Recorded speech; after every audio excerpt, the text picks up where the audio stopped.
All right, Twist and Shout. This is near downtown Denver on Colfax. I think it's near Emerson as a cross street. This is, I believe, the biggest independent record store in Denver. Not certain of that, but it is big, plenty big. Big CD section. I don't really pay much attention to that. I usually walk over here. And let me just apologize for the quality of this video. It's from my iPhone, so sorry if you get sick from it. Taking a look around, they've got a huge used and new vinyl section. And you can easily spend hours in here. So they kind of mix the new and used together. And that makes it all the more fun to browse, in my opinion. I just kind of take my chances wherever I happen to look. One of my favorite things about this store is this. They have an audiophile section. And again, this is a mix of used and new. And I've come out of here with some pretty good bargains, and I've also paid way too much. Not really way too much. It's the same prices as you would pay on the web, which is way too much. But, you know, pretty good Elvis Costello collection, which I always like. And yikes, $30. But that's a MoFi pressing, so that's what you're going to pay. They also have some really random stuff, so a little something for everybody. It's well worth a visit if you're in the Denver area. And I got some albums on my last trip.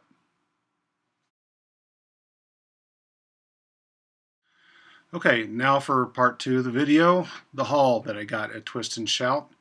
And I think I did pretty well. It's all jazz.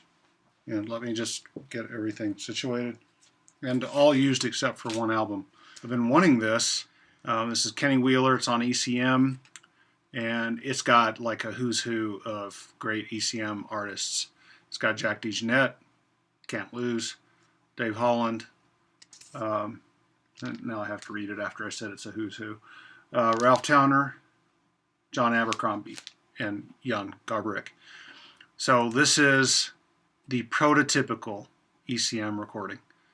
If you have never listened to an ECM recording and you wonder what ECM recordings sound like and what the music tends to be like, this is a really good one to start with.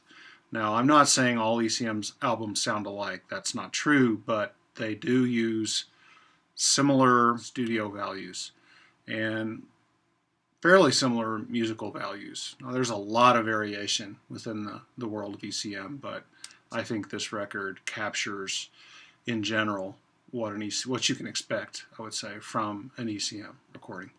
Really good. Now, the funny aspect of the story is, as I was holding this in my hand, I was like, I could swear I have this on the way from an eBay purchase I made, but let me check it on my phone. And it's like every record store in Denver, they must have a lead box around the store because I can't get any 3G reception. So I couldn't check my eBay account to see what I had ordered. So I was like, whatever, it's $5, I'll just buy it.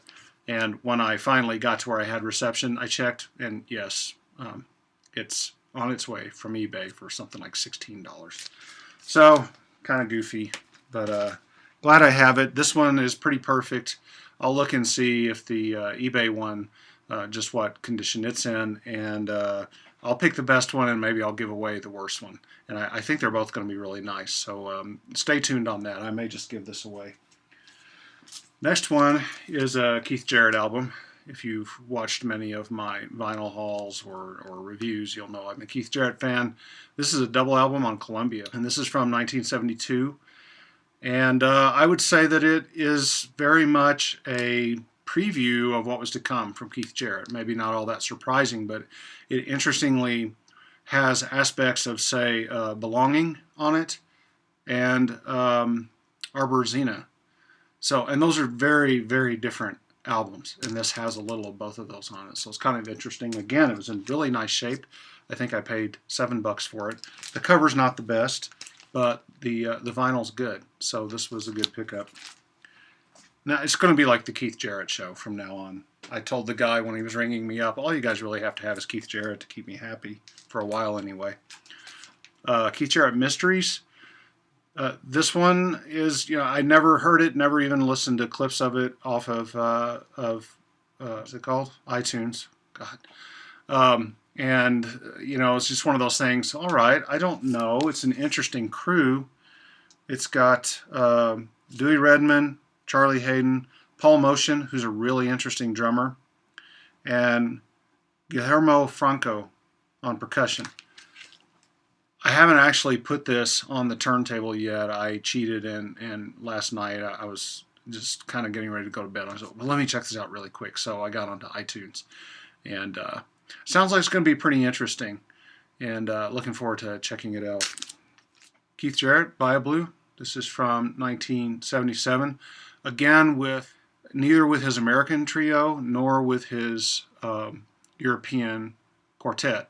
It's another mixture, and this is actually on Impulse, ABC Impulse. It's not all Keith Jarrett tunes. It, as it says right on the front, music of Paul Motion, Margot Jarrett, and Keith Jarrett.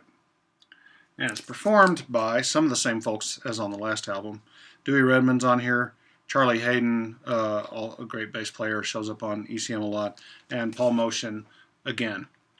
And those of you that don't know anything about Paul Motion, and I only know a little bit more than you do, if you don't know that much, what I do know is he is a very inventive drummer. And I think he's credited with changing how jazz drumming is approached in the sense of whether it's rhythm or musical accompaniment. And he comes from more of the musical accompaniment side, so he's got a very original approach to drumming. One more. This one was kind of a crapshoot, and this is let me back up for a second. I think I paid $5 for this one, and it's also in excellent condition. And I believe I paid $5 for this in excellent condition. This one, somewhere before, real early Jarrett recording. He was still playing in other bands at this point, and this is a live recording. I don't know if it's rare or not, but it's a Japanese pressing, so I paid a fortune for this thing. It was $30. I believe this is unplayed. I haven't cracked it myself. It is in a sealed wrapper, so I'll have to see, and looking forward to checking this out. Anybody that knows anything about this, I'd like to hear about it. So that's it for the haul. Next up, eventually, I'll get to it. Behind me is the Record Doctor 5 record cleaning machine. I'll do a review and a usage video and show you a couple of things that I'm doing when I'm using it that are my own approach to using it. So stay tuned for that, and I'll catch you later.